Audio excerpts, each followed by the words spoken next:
بسم اللہ الرحمن الرحیم۔ شروع کرتا ہوں اللہ کے نام سے جو بڑا مہربان نہایت رحم کرنے والا ہے۔ دوستوں، سلطنت عثمانیہ کے 600 سالہ دور حکومت کی تاریخ جہاں فتوحات کی امین ہے، وہیں اپنے اندر کئی المناک داستانیں بھی سمیٹے ہوئے ہے۔ سلطنت عثمانیہ کے تخت پر بیٹھنے والے عثمانی سلطانوں کا شمار دنیا کے طاقتور ترین افراد میں ہوتا تھا، اور 3 بر اعظموں پر پھیلی عظیم و شان سلطنت عثمانیہ کی مسجدیں جمعہ کے خطبے میں سلطان کا نام پکارا جاتا تھا، مگر اپنے وقت کی سپر پاور سلطنت عثمانیہ کے کچھ سلاطین کا انجام انتہائی بھیانک اور دردناک تھا۔ دوستوں، آج کی اس ویڈیو میں ہم آپ کو 7 ایسے عثمانی سلاطین کے بارے میں بتائیں گے جو غیر طبی موت مرے، یعنی یا تو وہ شہید ہوئے یا قتل، اور یا ان کی موت آج بھی ایک معمہ ہے۔ لیکن دوستوں، ویڈیو شروع ہونے سے پہلے جو لوگ چینل پر نیو ہیں، ویڈیو کو لائک کر کے چینل کو سبسکرائب ضرور کریں۔ نمبر 1، سلطان مراد اول۔ دوستوں، سلطان مراد اول سلطان اور خان غازی کے بیٹے تھے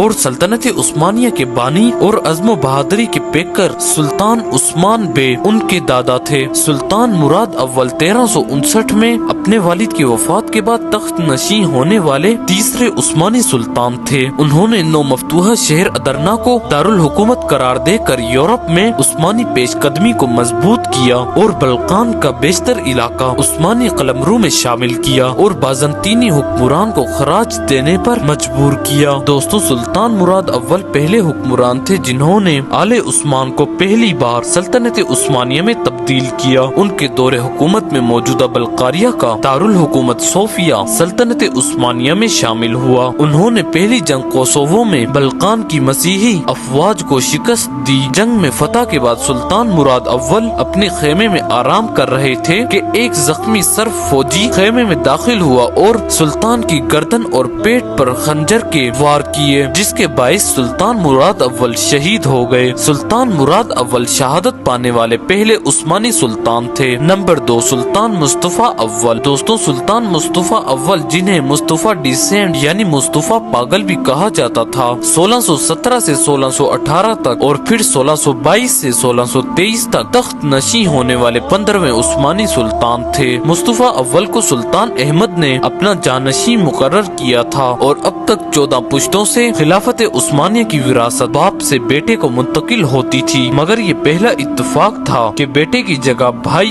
وارث تخت ہوا، کیونکہ سلطان احمد کا بیٹا عثمان ثانی اس وقت کم عمر تھا۔ دوستو، مصطفیٰ اول کی عمر زیادہ تر حرم میں گزری، اسی وجہ سے وہ ضعیف عقل اور امور سلطنت سے بے خبر تھا۔ مصطفیٰ اول کی نااہلیت واضح ہو جانے کے بعد امرائے سلطنت نے یہ حال دیکھ کر اس کو 3 ماہ بعد 16 فروری 1618 کو تخت سے اتار کر سلطان احمد کے محض 14 سالہ بیٹے عثمان ثانی کو تخت سلطنت عثمانیہ پر بٹھا دیا، جبکہ سلطان عثمان ثانی کی وفات کے بعد ایک بار پھر سلطان مصطفیٰ اول سلطنت عثمانیہ کے سلطان بنے، مگر 1 سال بعد سلطان مراد رابع نے ان کی حکومت کا تختہ الٹ دیا۔ دوستوں، سلطان مصطفیٰ اول کی موت کے بارے میں کئی قیاس آرائیاں کی جاتی ہیں۔ بعض مورخین کے مطابق سلطان مصطفیٰ اول کو 20 جنوری 1640 کو اپنے بھتیجے سلطان مراد رابع کے حکم سے پھانسی دے دی گئی تھی، جبکہ کچھ مورخین کہتے ہیں سلطان مصطفیٰ اول کی موت مرگی کی وجہ سے ہوئی، جس کی وجہ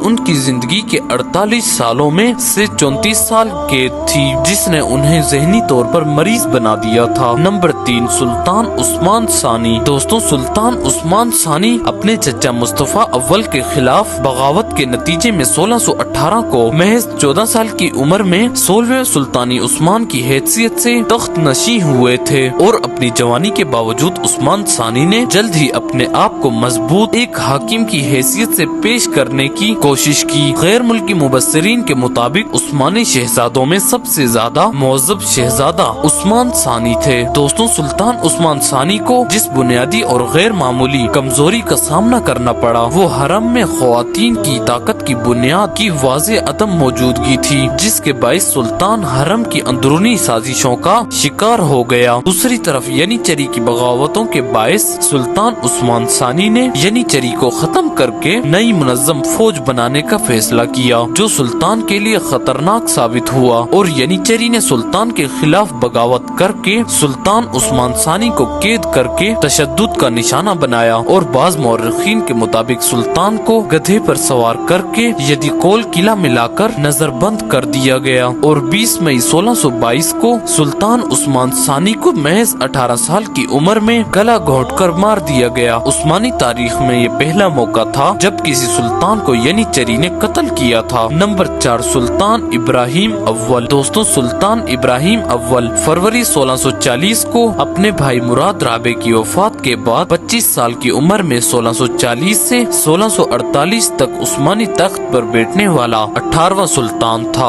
सुल्तान मुराद राबे ने तख्त संभालने के बाद अपने भाइयों शहजादा बायजीद, शहजादा सुलेमान और शहजादा कासिम को कत्ल करवा दिया, मगर इब्राहिम खुशकिस्मती से मौत से तो बच गया, मगर बचपन से ही उसे ऐसे कमरे में कैद किया गया था जिसकी कोई खिड़की तक नहीं थी, जिसकी वजह से सुल्तान इब्राहिम को ज़हनी तौर पर मर्ज लाहक हो गया। उसके सर पर हमेशा मौत के साए मंडलाने लगे। जब मुराद राबे की मौत वाक़ई हुई तो उसे कैद से निकालने और सुल्तान बनाने के लिए लोग वहां पहुंचे तो वो समझा कि उसे कत्ल करने के लिए आए हैं। फिर सुल्तान की लाश उसके सामने लाई गई, तब उसे यकीन हुआ और यूं वो सुल्तान बन गया। सल्तनत उस्मानिया के तख्त पर बैठने के बाद भी वो ज़हनी तौर पर मरीज रहा और अजीब हरकतें भी करता रहा, जिसमें अपने नौमौलूद बेटे को मारने की कोशिश और अपने हरम में मौजूद एक औरत की बेवफाई पर हरम में मौजूद तकरीबन 280 ख्वातीन को बास्फोरस के पानी में डुबा कर मरवा देना भी शामिल था। ये सुल्तान सिर्फ 8 साल हुकूमत में रहा और 8 अगस्त साल 1648 को इसे सल्तनत से बेदखल करके कैद में डाल दिया गया और सिर्फ इसे 10 दिन बाद गला घोंटकर इसे मार दिया गया। सुल्तान इब्राहिम को तारीख में दिली इब्राहिम यानी पागल या जनूनी इब्राहिम भी कहा जाता है। नंबर 5 सुल्तान सलीम सालिस। दोस्तों सल्तनत उस्मानिया की ज़वाल को रोकने और उसे तरक्की की राह पर डालने के लिए जिन उस्मानी सलातीन ने काबिल कदर कोशिश की, उनमें सुल्तान सलीम सालिस का नाम सरे फहरिस्त है। 1789 से 1807 तक तख्त नशी होने वाले 28वें उस्मानी सुल्तान सलीम सालिस मैसूर के सुल्तान टीपू के दौर के थे। उन्होंने तालीम को आम करने और जदीद उलूम की अशात की कोशिश की। उनके दौर में फन जंग से मुतालिक किताबों का फ्रांसीसी जुबान से तुर्की जुबान में तर्जुमा किया गया। बर्री और बहरी फौजों को नए सिरे से मुनज़्ज़म किया गया और उस नई तंजीम को निज़ाम जदीद का नाम दिया गया। फ्रांसीसी इंजीनियर और तोपस्कियों की मदद से तोप ढालने के जदीद तर्ज के कारखाने कायम किए गए। जागीरदारी निज़ाम इस्लाहात के निज़ाम में बड़ी रुकावट था। इसके लिए सुल्तान सलीम सालिस ने जागीरदारी निज़ाम भी खत्म कर दिया, मगर मफाद परस्त अनासिर और तंग नजर लोग सलीम के खिलाफ हो गए। दोस्तों सबसे बड़ी मुश्किल ये थी कि यनीचरी जो किसी जमाने में तुर्की की सबसे मुनज़्ज़म और ताकतवर फौज थी, निज़ाम जदीद के खिलाफ थी और वो अपनी आजादारी कायम रखना चाहती थी।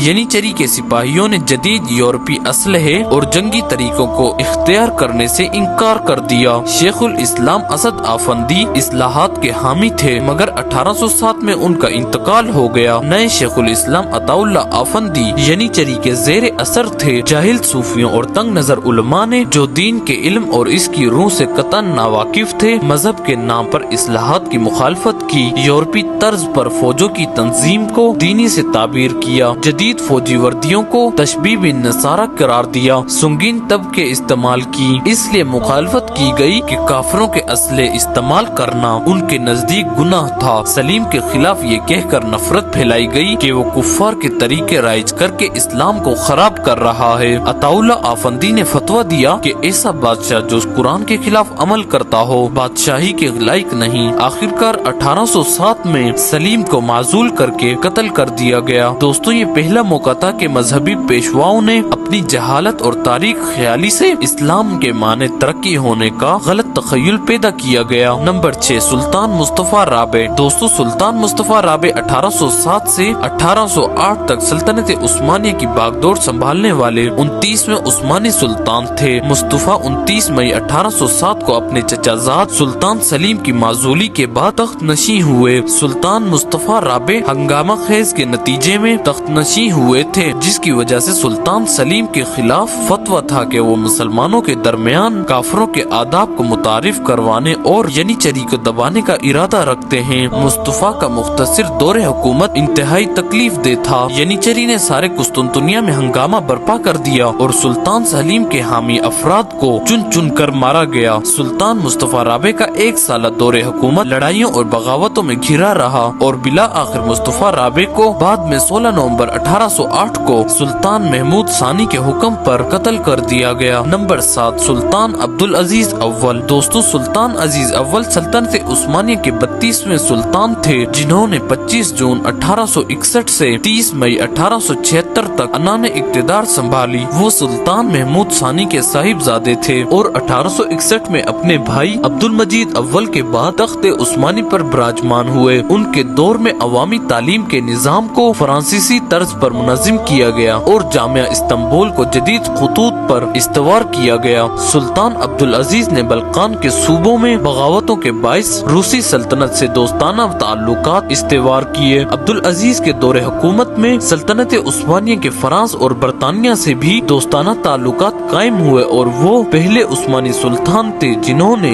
1867 में मगरबी यूरोप का दौरा किया, जिसमें इंग्लैंड का दौरा भी शामिल था। उन्होंने ये सफर एक निजी रेल कार के जरिए किया, जो आज भी इस्तांबुल के RM के अजायब घर में महफूज है। 1875 में सल्तनत तकरीबन दिवालिया हो गई, जिसकी वजह जहां एक जानिब अफवाज की जदीद खुतूत पर तरबियत और तंजीम नौत थी, वहीं उसमें सुल्तान के शहाना और पुरतैश तर्ज जिंदगी और अजीम तामीरात मंसूबाजात का भी हाथ था। इलावा अजी 1875 में बोस्निया और बल्गारिया में बगावतें शुरू हो गयी और 11 मई 1876 को दारुल खिलाफा में बगावत के नतीजे में 29 और 30 मई 1876 की दरमियानी रात सुल्तान को इस्तीफा देने पर मजबूर कर दिया गया। 4 जून को उनकी लाश महल में पाई गई। उनकी मौत के हकीकी असबाब मालूम नहीं हो सके। खुदकुशी या कत्ल को उनकी मौत का सबब समझा जाता है। दोस्तों, सुल्तान अब्दुल अजीज अव्वल की मौत आज भी एक मुअम्मा है। दोस्तों, आज के लिए इतना ही। मिलते हैं अगली वीडियो में, तब तक के लिए अल्लाह हाफिज।